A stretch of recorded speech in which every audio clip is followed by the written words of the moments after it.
This is 5 Minutes with Kate Brady. These are the cool things our brokers do besides mortgages. These are really pretty cool things that they do. Hello and welcome to another episode of Cool Things Our Brokers Do Besides Mortgages. This time I'm joined by Joe Ferraro. Did I get that right? No, you blinked. You're like, no, it's wrong. But you know what? Here I am butchering last names, and we're going to butcher our way through me learning about MME sports. So welcome, Joe. Thank you for having me. I appreciate it. No, you did not butcher the last name. Ferraro is absolutely correct. Thank you. Let's get right into it. I've Googled you, obviously. Read all about your kind of previous career, almost 25 years in broadcasting on MMA sports, which is also UFC, Ryzen. Yeah. Okay. I'm getting there. So tell us a little bit about how you got involved in your broadcasting career and specifically in that kind of sports realm. Early 90s, when I first saw the UFC, the very first UFC event, I quickly knew, I had a martial arts background, and I quickly knew that I wanted to compete. I wanted to fight professionally. My body wasn't holding up. I wasn't able to put in a training camp. I ended up meeting some friends, some contacts, and we ended up creating a company called Showdown Fightwear and Showdown Boxing. That's where my moniker came from, Showdown. We used to go to events and sponsor fighters and sponsor events, and like, oh, I need a pair of gloves, or I need a new pair of MMA shorts. Well, go see Joe. Well, Joe who? Showdown Joe. And they point to the table or the banner.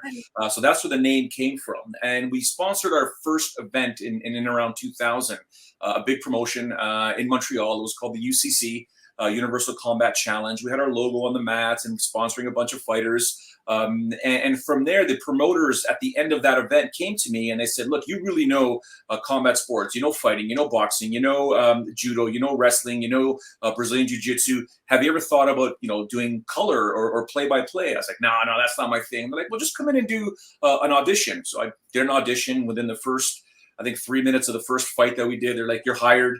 And that sort of created that sort of launch into that industry.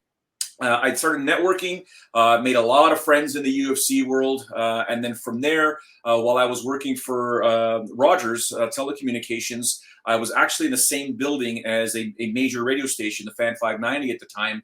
And they had an open call line, and they were asking listeners, you know, what kind of content do you want on the station other than your typical, you know, mainstream sports, hockey, baseball. And the lines flooded with UFC stuff. They wanted to know more about UFC and MMA. And I was right there listening. So I called a friend of mine who was a VP.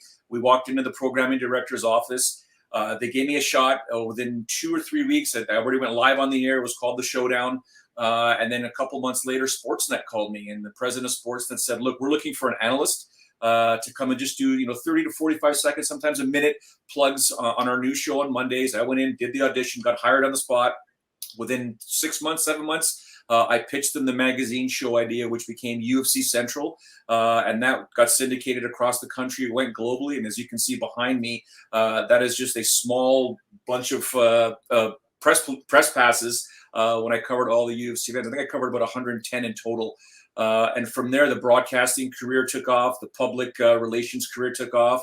Became a public figure, somewhat of a celebrity, which I don't miss, to be honest with you. I'm still recognized quite often. But yeah, there's my story, and I'm sticking to it. So. Wow, that's so impressive. And it sounds like, you know, you obviously had a passion for the sport, but right place, right time, meeting all these amazing contacts and really making it your own. So were you kind of one of the first shows on Rogers to do, okay. Yeah, we were the first show globally.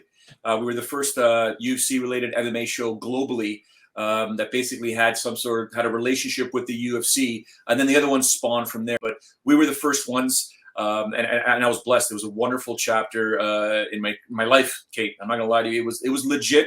For anyone that knows, it was a rock star life. I lived a rock star life. 7 years traveling every month for 4 to 5 days, from Vegas to Japan to New York, just you name it. I was in that country for at some point in 7 years. So it was incredible. It was beautiful. But now I'm happy mortgage broking, to say the least. So are you officially retired from your broadcasting? No. Okay. Not yet. No, I still do play-by-play for basically the UFC's competitor in Japan. They're called Rizin Fighting Federation.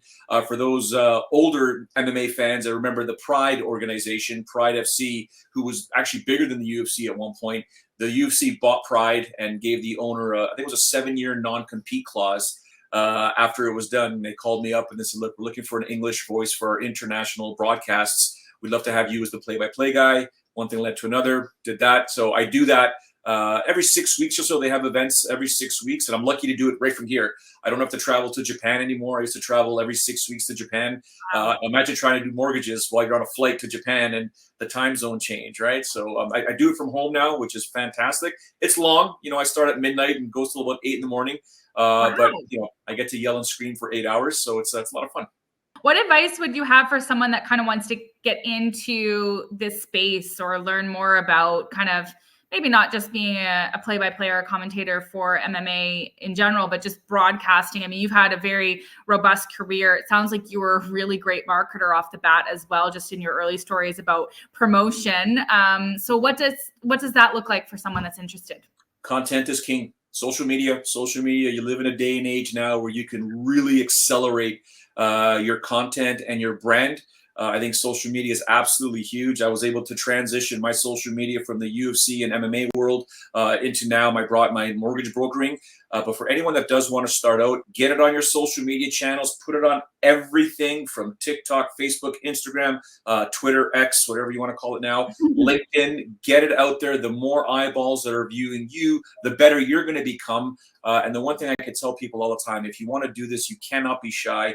Who cares what the critics say? Just do it. Have fun. You'll get better with every mistake that you make, and you'll just perfect it as you go along.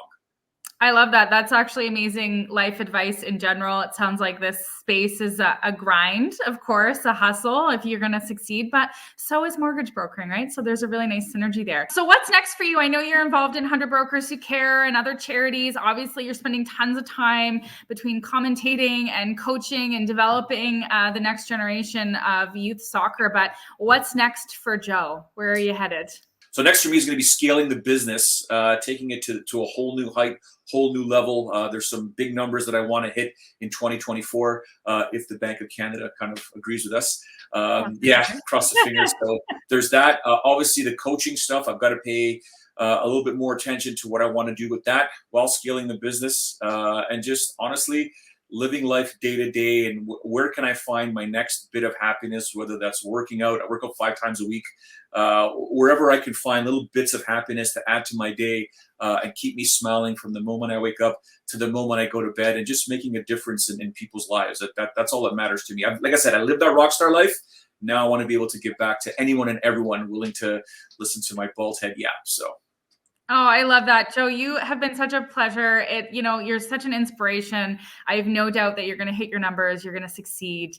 You've got the winning attitude and that hustle, and obviously an appreciation for our industry and for, obviously you're just life in general. So you're a pleasure. Thank you so much for joining us. I wish you nothing but success in the future in all of your different endeavors. We're going to send it back to Dong in the studio, but we'll chat soon, Joe. Take care. Thanks for having me. These are really pretty cool things that they do.